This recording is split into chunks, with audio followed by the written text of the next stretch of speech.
سیدنا عثمان غنی رضی اللہ تعالیٰ عنہ کے 12 سالہ خلافت میں بڑے بڑے کام ہوئے. مراکش، طرابلس اور آذربائیجان، آرمینیا تک آپ کی حکومت کا دائرہ بڑھ گیا تھا. بہت دور تک یہ سلطنتیں پھیلی. لیکن آپ کی زندگی کے شروع کے 6 سال بڑے اچھے تھے.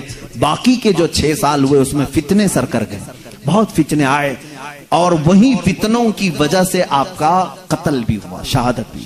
حضرت عثمان غنی بڑے رحم دل تھے، نرم مزاج کے تھے، بہت نرم مزاج تھے، جس کی وجہ سے کچھ لوگوں نے آپ کا غلط فائدہ اٹھایا.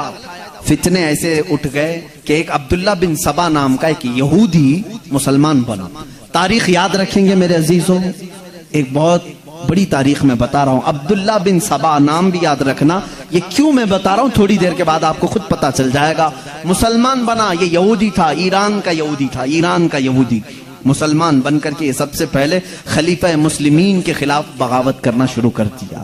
حضرت عثمان کے خلاف برے برے کلمات مجمع میں کہتا تھا. مصر گیا، حضرت علی کی فضیلت میں گڑھ کر کے حدیثیں بیان کرنے لگا. جگہ بصرہ میں گیا، کوفہ میں گیا، لوگوں کو ورغلانے لگا. اسی کے ورغلانے پر وہ وقت بھی آ گیا جب 2000 لوگ مصر سے، کوفہ بصرہ سے مدینہ طیبہ آئے اور حضرت عثمان غنی کے گھر کا احاطہ کر لیا کہ ان کو خلافت سے اتارو، ان کو خلافت سے اتارو. اس وقت آپ کی عمر 82 سال کی تھی. 82 ایئرز کے خلیفہ رسول، داماد رسول ہیں. ان نسبتوں کا انہوں نے کچھ احترام نہیں کیا. ہم 1400 سال بعد آنے والے آج آل رسول کا احترام کرتے ہیں. لیکن اس زمانے کے ان بلوائیوں نے حضرت عثمان غنی کے گھر کا محاصرہ کر لیا. کربلا سنتے رہتے ہو، شہادت عثمان بھی سنو. جانتے ہو ان لوگوں نے گھر کا محاصرہ کر کے کتنے دن تک حضرت عثمان کو قید میں رکھا؟ 40 دن گزر گئے. 40 دن تک کھانا پانی ان کے گھر تک آنے نہیں دیا، بند کر دیا. حضور صلی اللہ علیہ وسلم کی ایک زوجہ پانی لے کر جا رہی تھی، ان کے خچر کو انہوں نے گرا دیا، ان کو زمین پر گرایا، زوجہ رسول کو. حضرت عثمان غنی کے گھر آنے نہیں دیا. یہاں تک کہ حالات اتنے سخت ہو گئے تھے. اسی عبداللہ بن سبا کے پیدا کیے ہوئے فتنے تھے. حضرت علی کرم اللہ وجہہ الکریم نے اپنے بیٹوں کو، حضرت امام حسن، امام حسین کو حضرت عثمان کے گھر پہرا دینے کے لیے کھڑا کر دیا. پہرا دینے کے لیے کھڑا کر دیا. دیگر صحابہ کی اولاد بھی کھڑے ہو گئی. حضرت عثمان سے لوگ کہہ رہے تھے آپ حکم دے دیں ہم ان کو مار ڈالیں گے، یہ بغاوت کر کے آئے ہوئے ہیں.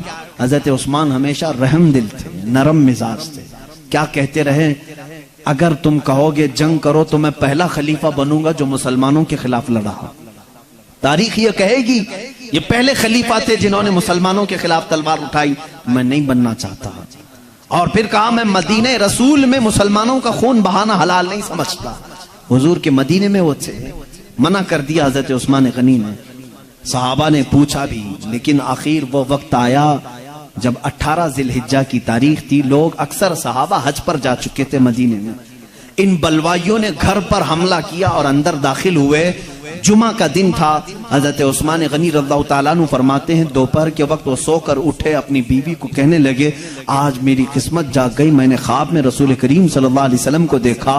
سیدنا ابو بکر اور حضرت عمر بھی تھے اور مجھ سے کہہ رہے تھے عثمان جلدی آؤ، افطار میں ہم تمہارا انتظار کر رہے ہیں. میں نے یہ خواب پتہ نہیں دن میں کیوں دیکھا. ان کی بیوی حضرت نائلہ کہتی ہیں میں نے یہ خواب سنا، جمعہ ہو چکی تھی، اچانک گھر کے اوپر آوازیں بہت آ گئی. لوگ چھت کے اوپر سے آئے اور دروازے توڑ کر کے اندر آئے. حضرت عثمان غنی رضی اللہ تعالیٰ عنہ اس وقت قرآن کی تلاوت کر رہے تھے، تلاوت میں مشغول تھے. ظالم مصریوں نے، بلوائیوں نے آپ پر ایسا حملہ کیا. ایک نے آپ کی داڑھی مبارک پکڑی، دوسرے نے آپ کے سینے پر خنجر مارا. خون کے قطرے اچھل کر کے قرآن پاک پر گرے. قرآن پاک کے صفحات پر وہ خون کے قطرے گرے. وہیں پر آپ کی شہادت واقع ہوئی. انا للہ و انا الیہ راجعون. وہ قرآن پاک آج بھی ترکی کے میوزیم میں رکھا ہوا ہے. جس قرآن کے ورق پر حضرت عثمان غنی کا خون پڑا تھا وہ پہلے پارے کی آخری آیتوں میں سے تھی جس پہ یہ لکھا ہوا تھا فَسَيَكْفِيكَهُمُ اللَّهُ وَهُوَ السَّمِيعُ الْعَلِيمُ. اللہ فرماتا ہے ان قریب اللہ تمہاری طرف سے ان کے لیے کافی ہو جائے گا۔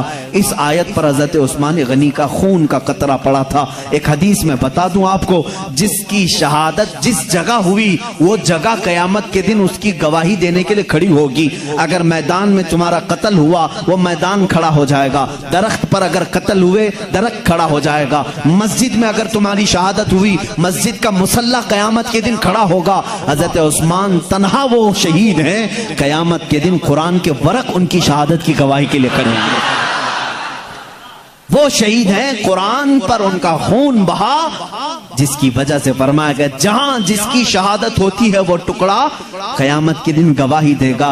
عثمان تیری شہادت پر لاکھوں صلاح، کل بروز قیامت قرآن کھڑا ہوگا اور کہے گا عثمان شہید ہے۔ عزیزان گرامی، اس شہید عالی مرتبت کو تم سب کیا سمجھو گے؟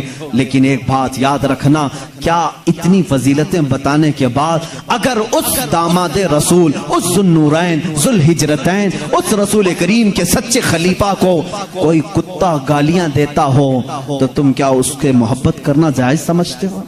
جائز سمجھتے ہو؟ آج وہ پوزیشن آ چکی ہے کہ بہت سارے ایسے لوگ ہیں جو رافضی ہیں، وہ حضرت عثمان غنی کے خلاف گالیاں دیتے ہیں، ان کو خلیفہ غاصب کہتے ہیں، جس نے اپنے دور خلافت میں بھی اور رسول اللہ کے زمانے میں بے پناہ مال دیا۔